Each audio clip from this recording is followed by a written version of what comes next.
Welcome to tribe and caste series. आज हम आपसे कसवान गोत्र या कबीले की हिस्ट्री बयान करेंगे। कसवान को कासवान, करसवान, कशवान, कस्वा, कस्बा, कसूमा और कसूमवा भी कहते हैं। कासवान या कसवान जट रेस की हज़ारों साल पुरानी गोत या कबीला है जो इंतहाई ताकतवर तरीन है। कासवान का मतलब टोचारियन ज़ुबान में राजा होता है। दिलीप सिंह अहलावत ने कसवान गोत्र को सेंट्रल एशिया पे राज करने वाली गोत लिखा है। कसवान गोत्र या कबीले के ओरिजिन के बारे में डिफरेंट थ्योरीज पाई जाती हैं। कुछ हिस्टोरियंस लिखते हैं कि रामा का बेटा कुशा कसवान गोत्र का जद्दे अमजद है, यानी कुशा की औलाद कसवान या कासवान कहलवाती है। जबकि महाभारत में लिखा है कि पोरा या पोरू रेस का एक राजा अपरेचरा वासु का बेटा कसूमा या कसूमवा था। इसी कसूमा से कसवान गोत्र बनी। राम स्वरूप जून हंगा चौधरी के बारे में लिखते हैं कि हंगामा कशान यूची या तशार बादशाहों का एक जनरल था। हंगा तारीख में बहुत मशहूर था। उनका ताल्लुक तुषार या कसवाब ख़ानदान से था और मथुरा का गवर्नर मुकर्रर किया गया था। उसकी औलाद को हंगा कहा जाने लगा। मथुरा ज़िला में उनके तकरीबन 80 गांव हैं। राम स्वरूप जून मज़ीद लिखते हैं कि कासाना या कसवान उस वक्त राजस्थान में जाट गोत्र है। बादशाह कनशक एक गैर मुल्की यूची, यूती, जाट और खतान था।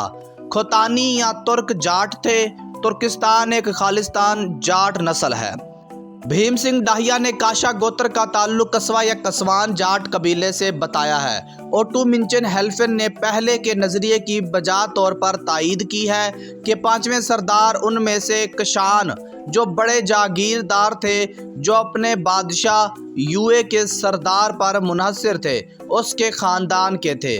उसने कुशान के शुमाल में तवील अरसे से रियासत को कायम किया, कशाना सल्तनत की बुनियाद रखी। कासवान या कसवान कदीम ज़माने में सिंध में हुक्मरान थे। कसवान के हुक्मरानों की सल्तनत खोने के बाद वो शुमाल मगरबी हिंदुस्तान से जंगल देश आए। चौथी सदी के आसपास वो जंगल देश में आबाद हुए। जंगल देश राजस्थान में बीकानेर की शाही रियासत के साथ मिला। बीका की क़यादत में राठौड़ जंगल देश में अपनी हुक्मरानी फैला रहे थे। बीका ने 1488 में बीकानेर को अपना दारुल हुकूमत यानी राजधानी बनाया।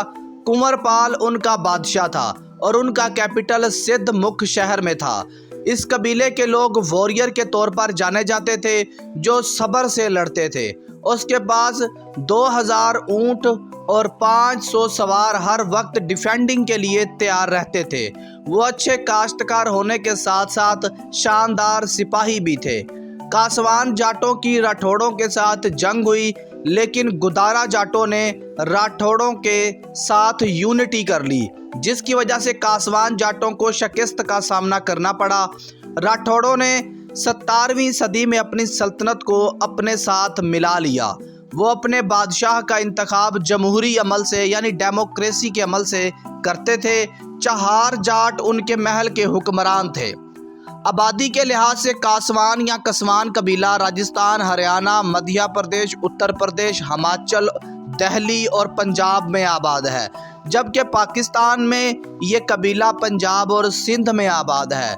मज़हब के लिहाज से ये कबीला 3 मज़ाहिब में तकसीम है, इस्लाम, हिंदू और सिख। ये थी कासवान या कसवान कबीले की तारीख़ जो हमें मुख्तलिफ ज़राए से मिली और हमने आप तक पहुँचाई।